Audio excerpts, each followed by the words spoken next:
Bonjour. Aujourd'hui, vous allez entendre une histoire sur la vengeance d'un homme. Toute ma vie adulte, j'ai voulu accomplir quelque chose dans la vie. Mes parents n'étaient pas riches. Nous vivions dans une ferme où beaucoup de travail, mais malheureusement, pas beaucoup d'argent. Nous ne vivions pas dans la pauvreté, mais nous n'étions pas non plus riches. Mon père me forçait constamment à prendre la relève de la ferme, mais ce n'était pas exactement ce que je voulais. Il m'a beaucoup appris et je l'ai aidé avec tout. Cependant, il mettait trop de travail personnel dans l'entreprise et ne cherchait pas à la développer. Le travail dur et épuisant a emporté mon père assez tôt et je me suis retrouvée seule sur la ferme, avec ma mère. Mes projets de grandes opportunités dans la grande ville ont disparu dans le travail éreintant de la ferme. Je suis restée pour aider ma mère, mais je ne voulais pas faire le même travail monotone tous les jours. Puisque je ne pouvais pas me développer dans une grande ville, j'ai décidé de me développer localement. J'avais un désir ardent d'élever l'œuvre de toute une vie de mon père à un nouveau niveau. Nous avions encore beaucoup de terres où rien ne poussait, alors j'ai légèrement changé les cultures pour en faire pousser des plus rentables. J'ai dû contracter un prêt pour acheter de nouveaux équipements pour cultiver les terres et les cultures, mais j'étais sûre de mon succès.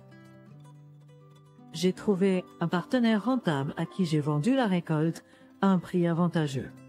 En quelques années, j'ai augmenté mon capital, embauché plus de personnes et construit plusieurs nouveaux hangars. Mon entreprise prospérait et ma mère était heureuse de voir que je pouvais développer l'entreprise de mon père si bien. Après la fin de la saison de récolte, j'ai décidé de prendre une pause et je suis allée dans une petite ville sur la côte de la mer. Il y avait de beaux endroits là-bas et j'ai apprécié la paix et la tranquillité. Alors que je m'asseyais dans un petit bar au bord de la mer, sirotant du whisky et regardant le coucher de soleil lointain, une fille s'est approchée de moi. « Jeune homme, puis-je vous rencontrer ?» Elle a demandé « Pourquoi pas ?»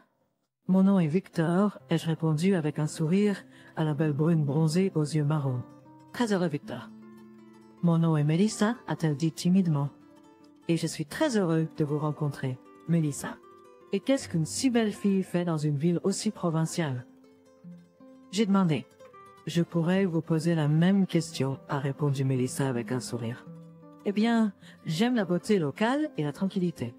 Mon père m'emmenait moi et ma mère dans cet endroit incroyable quand j'étais enfant. J'en profite. Bien sûr, oui, je comprends, ai-je dit. Oui, je vous comprends. Et toute ma vie s'est passée ici. Je travaille dans un magasin local, et le soir, j'aime venir ici. J'espère ne pas vous avoir embrouillé avec ma question. Qu'est-ce que vous faites ici? Non, qu'est-ce que vous faites? Tout va bien. Es-tu originaire d'une grande ville? Tu as l'air très confiant dans tes vêtements élégants. Merci d'avoir remarqué. Mais tu seras surpris, je viens aussi d'une petite ville provinciale, Berkeley, tu sais? Ah oui, mon père y travaillait. Il y a beaucoup d'agriculteurs dans cet endroit. Oui, je maîtrisais tel mazas. Nous nous sommes assis sur la terrasse avec Melissa jusqu'à la fermeture du bar. Mais le lendemain, nous nous sommes revus. C'est ainsi que j'ai rencontré ma future femme, avec qui je suis mariée depuis 23 ans. Nous vivions dans une grande maison privée sur une ferme. C'était la maison de mes parents que j'ai considérablement agrandie. Melissa ne travaillait plus, hein. Je gagnais plutôt bien ma vie, donc je pouvais facilement subvenir à mes besoins et à ceux de Melissa. Nous étions bien, du moins je le pensais. Une fois, j'ai trouvé par hasard une chemise d'homme qui n'était pas la mienne dans notre maison. Melissa, viens ici, j'ai appelé ma femme. Qu'est-ce qui se passe, chérie? A-t-elle demandé. Ce n'est pas ma chemise. Qu'est-ce qu'elle fait même dans notre maison? Chérie, qu'est-ce qui te fait penser que ce n'est pas ta chemise? Tu en as tout un tas. Ma mémoire est bonne, ce n'est définitivement pas ma chemise. C'est même pas ma taille, elle me déchirait.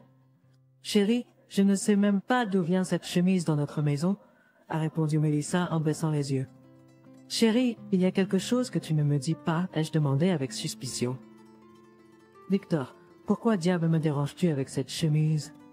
Tu ne vois pas que j'ai tellement de travail à faire et je dois encore préparer quelque chose pour le dîner. Ce sont tes affaires. Et tu sais mieux d'où elles viennent, a répondu Mélissa en colère avant de quitter la pièce. Je n'ai pas aimé la réponse de Mélissa. Elle essayait clairement d'éviter la conversation et les questions gênantes, comme si elle cachait quelque chose. Mais que pouvait-elle cacher? Et à qui appartenait cette chemise? Mélissa a également répondu à toutes mes questions suivantes à contre-cœur, et je n'arrivais toujours pas à me calmer. J'ai réalisé que je ne pourrais pas obtenir la vérité de Mélissa. J'ai commencé à la surveiller de plus près. Le comportement de Mélissa, ma suspicion obsessionnelle de la trahison de Mélissa, m'a poussé à prendre une mesure désespérée. J'ai dû la suivre. J'ai dit à Mélissa que je quittais la ville pour 3 jours. J'avais besoin de négocier avec un fournisseur d'engrais et conclure de nouveaux contrats. Mais ça m'a joué, Sorasti. J'ai loué une voiture discrète et j'ai commencé à surveiller notre maison. Je me sentais mal à l'aise, j'étais pas sûre de ce que je faisais. Des pensées se battaient dans ma tête. Je me suis les sur ma décision et je vais observer. Ouais, c'était un jour où Mélissa devait être à la maison toute la journée. Elle avait beaucoup de tâches ménagères. Du moins, c'est ce qu'elle m'a dit le matin. Et je suis restée dans la voiture en regardant la porte fermée de ma maison. Il faisait insupportablement chaud. La climatisation de la voiture louée était en panne et la sueur avait déjà imprégné tous mes vêtements. Mais j'ai enduré et je suis restée dans la voiture pour que personne ne me voie. Soudain, après le dîner, la porte de ma maison s'est ouverte et Mélissa est sortie se dépêchant de monter dans un taxi qui était arrivé. Je les ai suivis et nous nous sommes arrêtés près d'une maison privée. Un grand gars avec une barbe soigneusement taillée est sorti de la maison et a pris Mélissa par le bras, la conduisant à l'intérieur. Ma patience a cédé et dans ma tête, j'avais déjà une image de Mélissa en train de tromper avec cet homme. J'ai sauté de la voiture et j'ai couru vers la maison en tambourinant nerveusement sur la porte. Personne ne m'a ouvert tout de suite, alors je l'ai enfoncé. À l'intérieur, j'ai vu Mélissa et l'homme en train de regarder du matériel de barbecue. « Victor, qu'est-ce que c'est que ça? Qu'est-ce que tu fais ici? » Mélissa a demandé clairement effrayée. « Pourquoi diable es-tu entré chez moi? Je vais appeler la police maintenant. » A crié l'homme. « Mélissa, qu'est-ce que tu fais ici? » Ai-je demandé. J'ai choisi un cadeau pour Stephen. Tu as encore oublié son anniversaire la semaine prochaine? Quel autre cadeau? Ai-je demandé, confus. Tout est faux?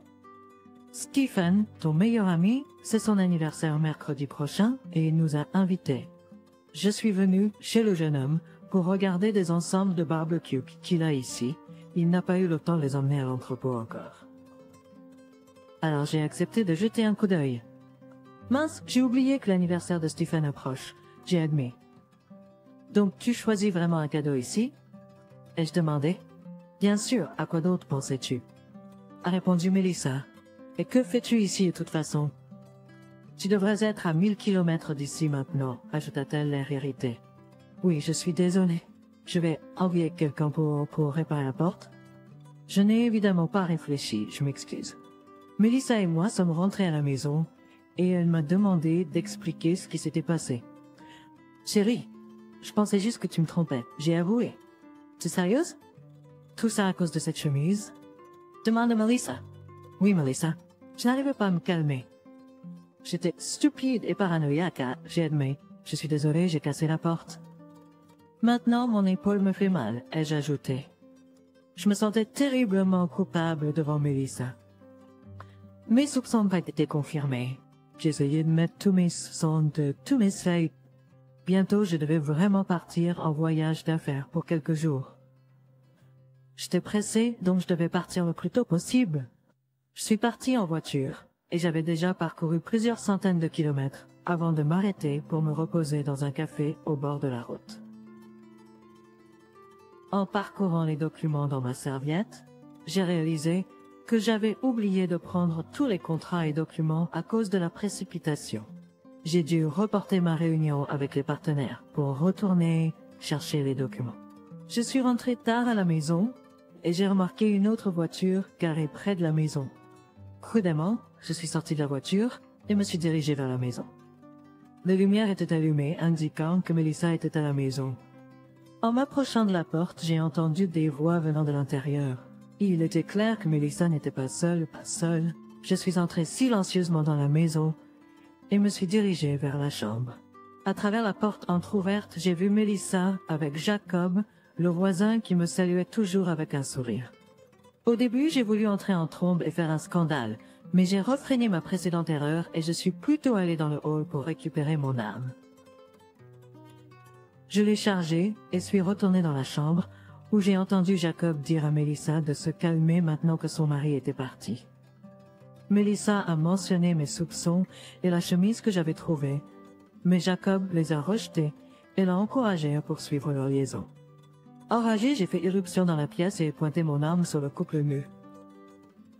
Melissa, choquée et effrayée, a demandé pourquoi j'étais là. J'ai expliqué que j'avais oublié quelque chose et que je suis rentrée à la maison pour la trouver avec Jacob. Je l'ai accusé de me mentir et les traiter de créatures sans âme. Moi si confiant, tout le temps. Victor, je t'en prie, calme-toi. Baisse ton âme, ne fais rien de stupide. Pardon. Jacob se leva du lit et s'approcha lentement de moi, me réconfortant.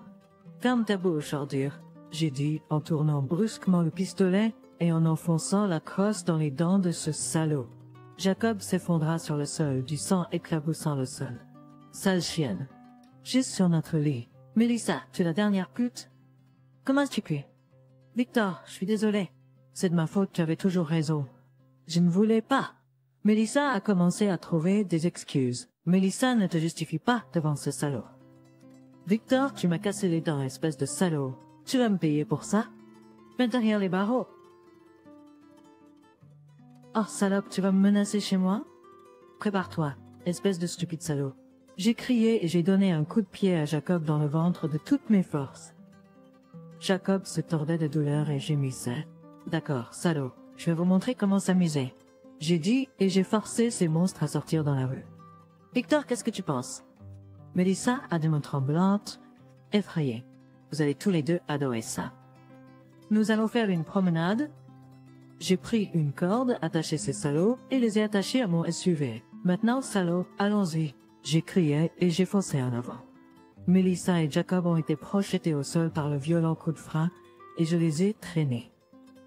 J'ai traîné ce salaud à travers le territoire où le bétail était conduit pendant la journée. C'était de la boue mélangée à de la merde, exactement ce dont ces salauds à moitié nus avaient besoin.